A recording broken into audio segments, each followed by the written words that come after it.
నమస్తే, welcome to సత్యగ్రహి. నేను శివాని. తెలంగాణ రాజకీయాల్లో ఇప్పుడు సరికొత్త యుద్ధం నడుస్తోంది. ఇది కుర్చీల కోసం జరుగుతున్న యుద్ధం కాదు, క్రెడిట్ కోసం జరుగుతున్న మహా సంగ్రామం. కష్టం మీది, పేరు మాది అన్నట్టుగా తయారైంది రాష్ట్రంలో కాంగ్రెస్ సర్కార్ తీరు.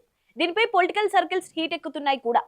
కేసీఆర్ హయాంలో ఇటుకా పేర్చి కట్టిన సామ్రాజ్యానికి ఇప్పుడు రేవంత్ రెడ్డి రారాజుల ముద్ర వేసుకుంటున్నారా? పైసా ఖర్చు లేకుండా, ఇసుమంత శ్రమ పడకుండా తెలంగాణలో భారీ క్రెడిట్ చోరీ జరుగుతోందా?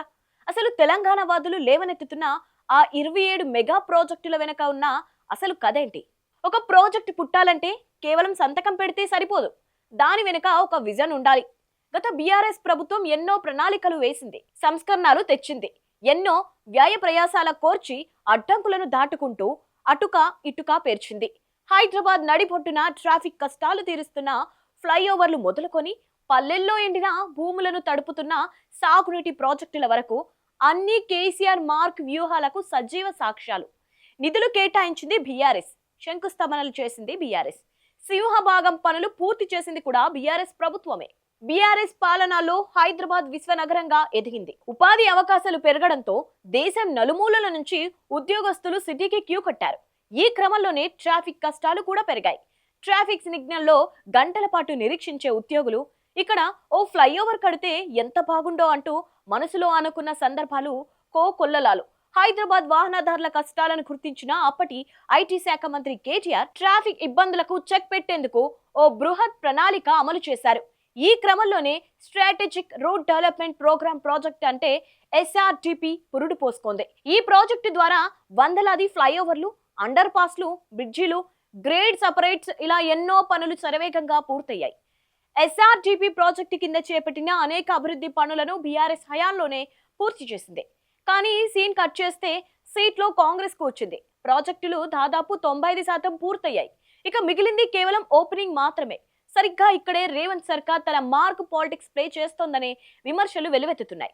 శ్రమ లేకుండా కేవలం రిబ్బన్ కట్ చేసి ఆ భారీ ప్రాజెక్టులను తమ ఖాతాలో వేసుకునేందుకు కాంగ్రెస్ తాపత్రయపడుతోందని తెలంగాణ వాదులు విరుచుకుపడుతున్నారు. ఒకటి కాదు, రెండు కాదు, ఏకంగా 27కు పైగా మెగా ప్రాజెక్టులపై తమ ముద్ర వేసుకోవడానికి కాంగ్రెస్ సర్కార్ విఫలయత్నం చేస్తోంది.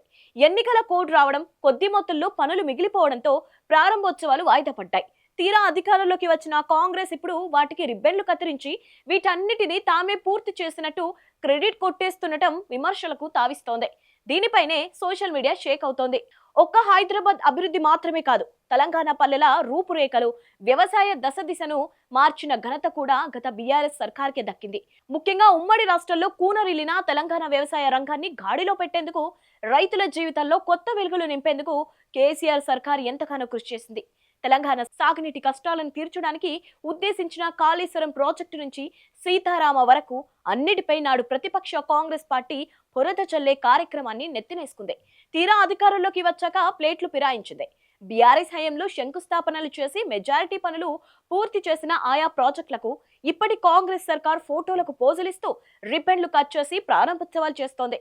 ఒక విధంగా బీఆర్ఎస్ సర్కార్ విత్తనం నాటి నీళ్లు పోసి పెంచిన చెట్టు నుంచి ఇప్పటి కాంగ్రెస్ ఫలాలు తెంపుకుంటోంది. ఈ జాబితాలో సీతారామ లిఫ్ట్ ఇరిగేషన్, దేవాదుల, ఉదయ సముద్రం, చనాక కొరాట, సమ్మక్క బరాజ్, సదర్మాట్ బరాజ్ ఇలా అనేక ప్రాజెక్టులున్నాయి. అభివృద్ధి పనులను ప్రజలకు అంకితం చేయడం తప్పు కాదు, కానీ ఆ శ్రమ వెనుక ఉన్న విజన్ను, గత ప్రభుత్వ కష్టాన్ని పూర్తిగా తుడిచేసి అంతా తామే చేశామన్నట్టుగా గొప్పలకు పోవడం రాజకీయంగా ఎంతవరకు కరెక్ట్?